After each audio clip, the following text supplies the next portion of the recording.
जितने ज़्यादा बहुमत से हम यहाँ से जीतेंगे उतना बढ़िया मंत्री बना कर देंगे। वहाँ का चुनाव अभी 4 साल के बाद आएगा। जैसे बड़ौदा पे हमारी निगाहें हैं। बड़ौदा का विकास करवाना तो भारतीय जनता पार्टी को जिताना। एक कुर्सी है माँ बेटे के पास, कभी उस पर बेटा बैठ जाता है, कभी उस पर माँ बैठ जाती है। भारतीय जनता पार्टी की पारदर्शिता की सरकार है। सब स्वास्थ्य के लिए, अपने शरीर के लिए। मैं इंटरनेशनल खिलाड़ी रहा हूँ कुश्ती।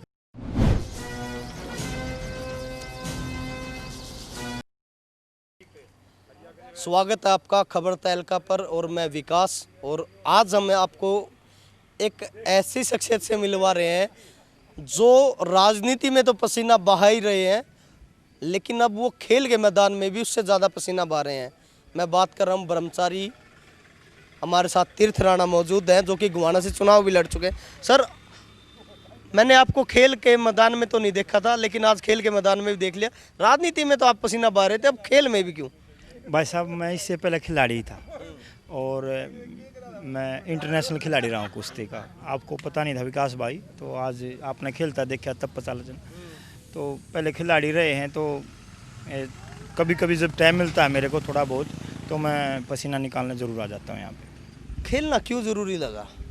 भाई साहब, शुरू में जब स्कूल में पढ़ते थे तो खेल में रुचि हो गई थी, तो कहीं ना कहीं खेलते खेलते फिर भाई नौकरी भी थी, वहाँ छोड़ छाड़ के राजनीति में आए।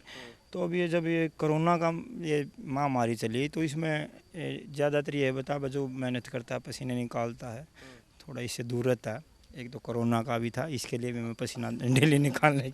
आपके क्षेत्र में तो वैसे ही पसीना निकल रहा है क्योंकि चुनाव है और बड़ौदा में इतनी सरगर्मियां हैं, तापमान इतना ज़्यादा है कि पसीने बड़े बड़े लोगों के निकले हुए हैं। आपकी पूरे हरियाणा की टीम लगी हुई है, मनोहर लाल की टीम लगी है, खुद भूपेंद्र सिंह हुड्डा यहाँ आ चुके हैं। तो बड़ौदा में तो चुनाव इतना गर्म है, तो वहाँ तो पसीना बहुत निकल जाता है, तो यहाँ अलग से क्यों? भाई साहब, ये स्वास्थ्य के लिए, अपने शरीर के लिए। देखो आज कितने हमारे मंत्री हैं, मुख्यमंत्री जी भी कोरोना पॉजिटिव पाए गए हैं, सांसद साहब संजय भाटिया जी भी हैं।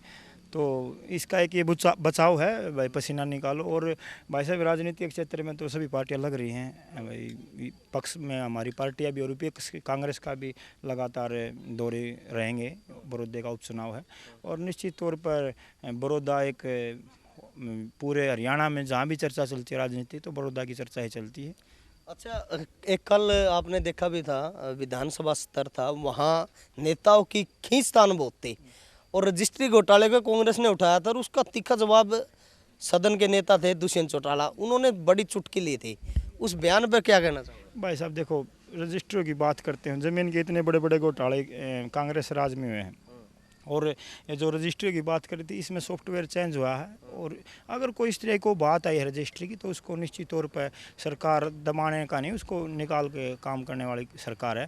ये नहीं कांग्रेस की तरह इतने बड़े बड़े घोटाले, चाहे डीएलएफ का घोटाला ले लो, चाहे आप राय में देखो कितनी कितनी ज़मीनों को किसानों से अखबार किया गया और उसको कई गुना रेटों पर एक बेचा गया। ये काम कांग्रेस राज में हुआ है। भारतीय जनता पार्टी की पारदर्शिता की सरकार है, सबका साथ सबका विकास के साथ काम कर रही है।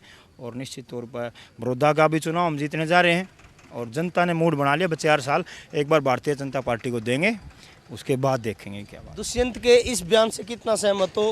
कांग्रेस की जो सरकार है, हुड्डा की जो सरकार है, वो सोनिया गांधी के दरबार से चलती है और हरियाणा की जो सरकार है वो कहाँ से चलती है? भाई साहब देखो, आपको भी पता, सारी देश को पता है भाई, कांग्रेस सरकार, गांधी परिवार, एक राहुल हो या सोनिया हो, एक कुर्सी है माँ बेटे के पास, कभी उस पर बेटा बैठ जाता है, कभी उस पर माँ बैठ जाती है। उससे अलग तो कोई बैठने को काम ही नहीं। और भारतीय जनता पार्टी की सरकार में तो ये भी नहीं पता होता अगला अध्यक्ष कौन होगा। इनका तो पता है चाहे राहुल बन जाएगा, अगले दिन थोड़े महीने बाद से कमेटी बैठाओगे, फिर सोनिया ने बैठा देंगे। एक कृषि है, उस माँ बेटा बैठते रहते हैं, अदला बदली। जब भारतीय जनता पार्टी सरकार है कि जो भी सामान्य से सामान्य कार्यकर्ता इसका राष्ट्रीय अध्यक्ष, प्रदेश अध्यक्ष बनता है, ये आपके सामने है। आपने कोरोना की बात कही, जो यहाँ के प्रभारी हैं जेपी दलाल, वो भी कोरोना पॉजिटिव हो गए, मुख्यमंत्री पॉजिटिव हो गए और संजय भाटिया भी पॉजिटिव हो गए। अब कहीं ना कहीं चुनाव में एक स्थिरता सी आ गई है, जो लगातार बैठकों के दौर थे वो कहीं ना कहीं रुक गए हैं।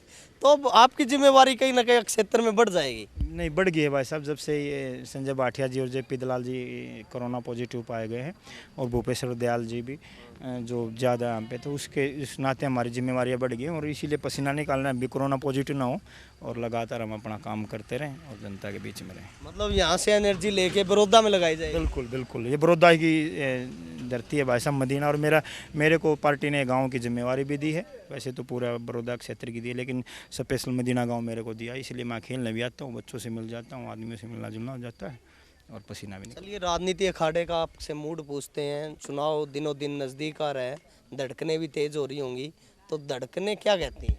भाई साहब, धड़कने कोई तेज़ नहीं है, हम इसकी तैयारी हम कई महीने से कर रहे हैं बड़ौदा चुनाव की। ये नहीं कि भाई आज ही हमने शुरू किया इसको, तो कई महीने हो गए लगातार हम स्टेप बाय स्टेप तैयारी है हमारी। और जनता के बीच में रहे, जनता ने मूड बना लिया कि भाई अब तो बड़ौदा को एक बार 4 साल का मौका भारतीय जनता पार्टी को दे के देखना है। उसके बाद जो अगला चुनाव होगा उसमें देखेंगे। जो ये बात चल रही है भाई मुख्यमंत्री उसको बदलने की, ये बात है इलाकेवाद की, सारी बातें एक अब फोकस पूरा जनता का होगा, बड़ौदा का विकास करवाना है। बड़ौदा का विकास करवाना तो भारतीय जनता पार्टी को जिताना पड़ेगा। चलिए, आपके विधानसभा क्षेत्र की भी बात कर लेते हैं। अब आपकी विधानसभा के भी कई मुद्दे विधानसभा में मलिक साहब ने उठाए हैं, क्या उनके जो मुद्दे हैं उन पर काम हो पाएगा, क्या कहूँ? देखिए, जो मलिक साहब हैं जगबीर में, इससे पहले भी विधायक जगबीर मलिक जी थे और अब भी वर्तमान में भी विधायक जी जगबीर मलिक जी हैं। उन्होंने कभी भी कोई काम सरकार के पास लेके जाते नहीं। भी हमारी चाहे पहले रामचंद्र जांगड़ा जी हुए यहाँ से, तो अब मैं जो भी समस्याएं हम ही जाकर रखते हैं और जनता को बोलते हैं कि भाई सरकार काम नहीं करवा रही। कोई जगबीर मलिक जी बताएं कि भाई ये काम लेके गया था मैं मुख्यमंत्री जी के पास, मंत्री जी, और मेरे क्षेत्र का ये काम हुआ नहीं। ये सब एक बहाने होते हैं ये बताने का भाई हमारी सरकार ने क्या करा, जाओ काम नहीं करते, क्या करा, ये काम ही बड़ौदे में होने वाला है। ये भाई जैसे रहा 15 साल भाई क्या करें, सरकार ही नहीं की थी, बीजेपी वाला की ना काम नहीं करे, कभी गए नहीं उड़ा साहब, तो जाएंगे नहीं तो काम किस तरह आएंगे। तो जो भी काम हो रहे हैं हमारी पार्टी के, चाहे हम लेके जाते हैं, हमारा कोई भी नुमाइंदा, कोई भी हमारा पार्टी का कार्यकर्ता लेते उसके काम करते। और जगबीर मलिक जी ने, आप ही थे उससे पहले भी विधायक रहे, सरकार भी रही है, इच्छा शक्ति नहीं है करवाने की, एक लोगों को झूठ बोलना बरगलाने का काम करते हैं। चलिए, अब गोवाना के लिए क्या तैयारियां चल रही है? अगला चुनाव भी 4 साल बाद है हालांकि, लेकिन आप लोगों के बीच रह रहे हो, तो किस तरह की अब समस्याओं का निदान करवाने जा रहे हो? भाई साहब, गुवाने का चुनाव अभी 4 साल के बाद आएगा, उससे पहले बड़ौदा पे हमारी निगाहें हैं। हाँ, और बड़ौदा जीत के ही अगली तैयारी करेंगे। आंखें अब बड़ौदा पे जमी हुई है। बड़ौदा जीतने के लिए कितना उत्सुक हो और कितना आपको लगता है कि कितना सहमत हो कि बड़ौदा आप जीत जाओगे? विश्वास है पूरा, हम बड़ौदा जीतेंगे, और क्योंकि जनता ने मूड बना लिया है, जनता ही का फैसला होता है भाई साहब। जब भी सरकारें बदलती हैं, जब भी सीटें बदलती हैं, तो जनता ही फैसला करती है, व्यक्ति ही फैसला करते हैं। हमारी यहाँ बड़ौदा ने की जनता ने फैसला कर लिया। अब 4 साल एक बार दे के देखो बीजेपी, तो देखें दे इनका भी काम और इनको भी देखें, और जनता का मूड मैं आपके सामने बता रहा हूँ, ये मेरी अपनी पर्सनल राय नहीं है। क्या कहना चाहोगे लोगों? बस जनता से अपील करना चाहूँगा कि आप जिस तरह से आपने मूड बनाया भारतीय जनता पार्टी को जिताने का, और जोर लगा दो।